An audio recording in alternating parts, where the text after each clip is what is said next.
Welcome to abagalwa abalungi abekuumira ku Senga Faith 256. Olwaleero nzize n'eddagala lya ekisiraani. Bw'oba olina ebisiraani, olina ebintu ebikozesa mu kiro, simanyi oloota ebirooto ebibi, toyagalibwa, olina olutwe, emirimu gyo tegitambula, love life yo oba eby'omukwano nabyo tebikugendera bulungi. Ebiseera ebisinga tuba n'ebizibu oba tuba n'ebintu bangiyita bondage n'emyoyo gye tutamanyiiko gye gyava.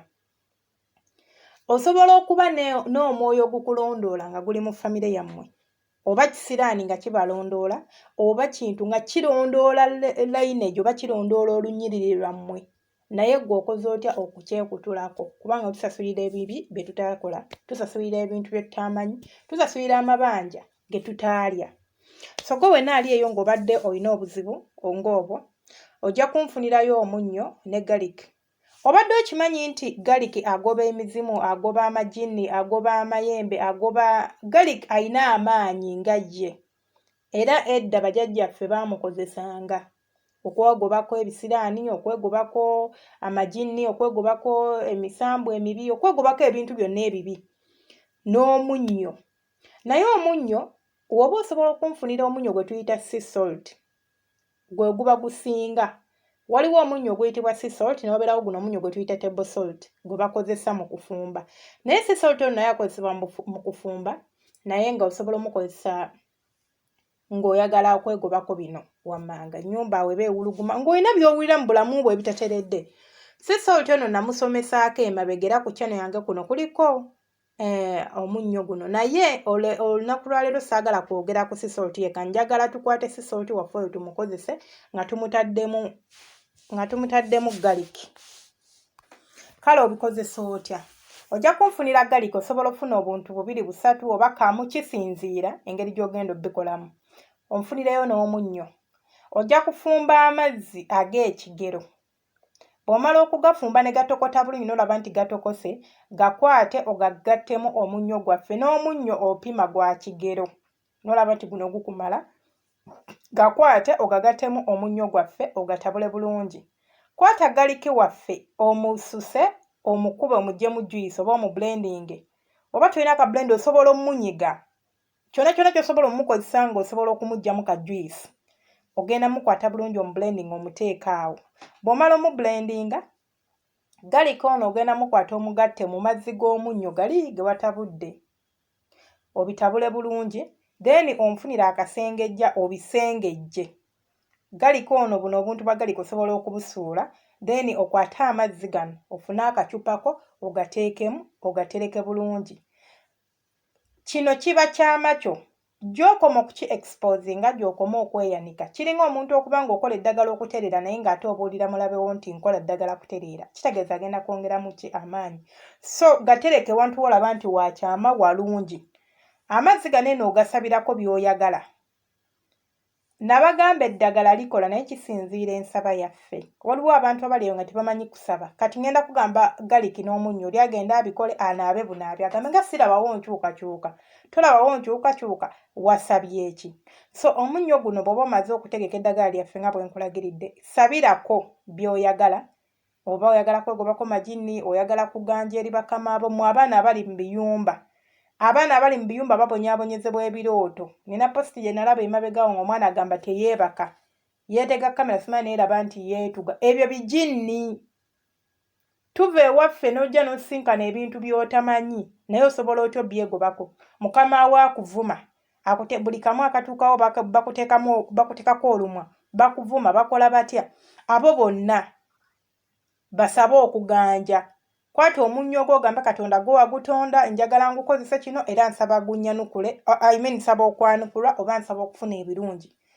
Oyogereko by'oyagala, njagala okuganja eri bakama bange. Sigambye oyogere byenjogera, yogera gwe by'oyagala. Oyinza okuba olwedde waganja dda. Oyagala okuganja eri omwagalwawo, byonna by'owulira ng'oyagala. Bw'omala okwate omunnyo, okwate eddagala lyaffe lino olitereke. Amazzi gano osobola okugakwata n'ogayiwa mu mazzi g'ogenda okunaaba okumala ennaku 7. Buli lunaku otoolako n'ogatta mu mazzi g'ogenda onaaba. Kangamba olina baketi yo, teekamu amazzi g'okunaaba. Bw'omaliriza bulungi, osobola okukwata baketi yo n'otekamu amazzi go ag'okunaaba then n'okwata eddagala lyaffe liri n'otoolako n'oyiwamu katini n'osaba era nga bwe nkulagiridde n'omala okusaba n'onaaba. Amazzi gano oganaabanga ddagala ng'omuntu yenna bw'oyenga eddagala n'olinaaba bw'oganaaba. So kisikusuubira kukwata sabbuuni weekuuta ate omala ogeeyiire. Bw'oba oli wakwekuuta na sabbuuni sooka onaabe omubiri ne sabbuuni n'amazzi agatukula. Omanye nti mmaze okunaaba then olyoke onaabe liri eddagala ng'omaze okunaaba ne sabbuuni n'omweggyako wabula si lino ddagala likozesa ate kweggyako ki sabbuuni nedda. Sooka onaabe weeyiire amazzi go omale nti mmaze okunaaba then olyoke ogeeyiire. N'ekirala kye ngenda okusaba w'oba oli wagganaaba oganaaba ogenda kwebaka. Mmanye nti kye kintu ekisembayo ky'ogenda okukola weebake. Ngenda kunaaba malirize nyingire obuliri neebake. Okitegeera? So saagala ogambe nti ngenda kunaaba ate omale okunaaba ate olyoke odde ku ssimu ate omale simanyi ngenda kulya ate omale nedda. Naaba olumala okunaaba yingira obuliri weebake. Bino wammanga bye bijja okutuukawo nkugambye ojja gganaabira ennaku 7 ojja kulabawo enkyukakyuka. Ekisooka ojja kuluuzinga emikwano egyo egibadde n'emyoyo emibi oba abatakwagaliza oba waliwo abantu betubeera nabo ng'olowooza mukwano gwo naye nga si mukwano gwo. Naye ate waliwo abantu b'obeera naye nga mukwano gwo bya ddala era nga takwagaliza kibi naye ng'ayina emyoyo emibi nga naawe gikuafekitinga ng'ate tomanyi. So osobola n'oyo naye okumuluuzinga. Ogenda olaba communication abadde akubira kasimu takyakuba muyombayomba ne mwekyawa ne bw'aba mwagalwawo. Asobola okuba omanyi tusobola okusaba okuganja eri abaagalwa baffe njagala. Naye bw'olabanga okoze eddagala ne bigaana ebiseera ebisinga tokipushinga nnyo osanga waliwo ekikulabula oba ekikutaasibwa naye olinza okumuluuzinga. Omuntu asobola okujja nga yeeyogeza nga mulungi gy'oli naye ng'ate byakubalira munda birala. Ekirala ky'olinza okufuna ojja kulabawo enkyukakyuka ennungi oba bakama babadde baboggola tebakyaboggola ssente zijja kujja. Mpozi n'ekirala w'oba olina gw'obanja naye osobola okumulaamiriza amannya ge n'osaba akusasule. So asobola naye okusasula. Ebyo byonna olabawo enkyukakyuka mu by'emmaali yo olabawo enkyukakyuka mu bulamu bwo ennungi naye n'ebibi obisuubira nti osobola okukyankalana n'abantu physical oba omuntu n'ajja avudde eri omulaba bulijjo mukwatagana bulungi n'akutabukira. Naye kuba gw'oba omanyi ky'oliko tozzaayo muliro sirika busirisi okola eddagala lyo paka bw'onaalimalayo ennaku 7.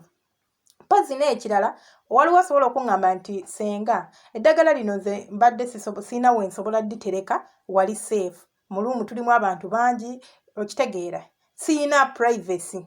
W'oba oli bw'otyo nga naawe osobola osobola kikola bw'oti funa galikuwo n'omunyogo ofune w'obitereka then buli bw'oba ogenda okunaaba olw'eggulo nga tonaba genda kunaaba kwebaka genda fumba amazzi go ag'ekigero obanga kikopo kimu obanga kitundu kya kikopo gatokote gateekemu omunnyo omusaamusaamu tabula galikiwo bitabule bulungi bisabire jangu obiwe mu mazzi go ng'omaze okusengejja. Bw'oba tulina kasengejja osobola n'obbiyiwamu nga weebiri yiwa mu mazzi go naaba n'enkya ddamu okola ekintu kyekimu n'enkya ddamu okola ekintu kyekimu n'enkya ddamu okola ekintu kyekimu paka ennaku 7 kubanga gwe tolina wogenda gasengejja ogambe nti kati nga terese wano gajja kubeerawo. Okitegeera? Oba sirina kacupa oba sirina ki buli muntu alina ensonga ze osobola okikola buli lunaku oba si kyo osobola okikola nga okikoze lumu n'ogatereka nga oba ogenda naaba okwata bukwasi n'oyiwamu n'onaaba teweerabira kwesabira. Mbaagaliza mufune results ennungi byonna munaaba mubikoze ate nawe oba obikoze era ne bikulamira komawo ku vidiyo yaffe eno tutereko komenti kubanga eno vidiyo egenda kulabibwa paka omuntu bw'ajja n'asangako komenti nti nabikola ne binkolera naye ayanguyirwa okukigezaako. Ate oba obikoze ne bitakukolera nabagamba eddagala liboola lisobola obutakukolera so si musango. Kale mwebale nnyo mbadde bawuza balungi mwebale kwekuumira kusenga face 256 mwebale kumpagira mwebale subscribinga gwe wenawe n'omupya nakugamba ka video kano baka audio kano gy'oba okasanze yonna manya kavudde kusenga face 256 jangu ku YouTube yo genda wali eri mu search engine oba yobateeka wowandika ng'onoonya teekamu erinnya senga face 256 bajja kuleeta butereevu ku channel yaffe osubscribinge. Kuliko okwebuulirira kubeerako eddagala kuliko okwesomesa teweerabira kusubscribinga kubanga bingi ebiriko Oyinza okuba toyagala bino ate nga kuliko okubuulirira. Oyinza okuba toyagala kubuulirira nga kuliko okusomesa. So subscribing obeere nga otugattako, sharing video yaffe eno ebeere ng'etambula. Inviting mukwano gwo, oba olina mukwano gwo gw'omanyi nga yandyetaaze ka video nga kano, kamusharingire tomanya. Osobola okumutaasa. Mbaagala nnyo, Omukama abankuumire.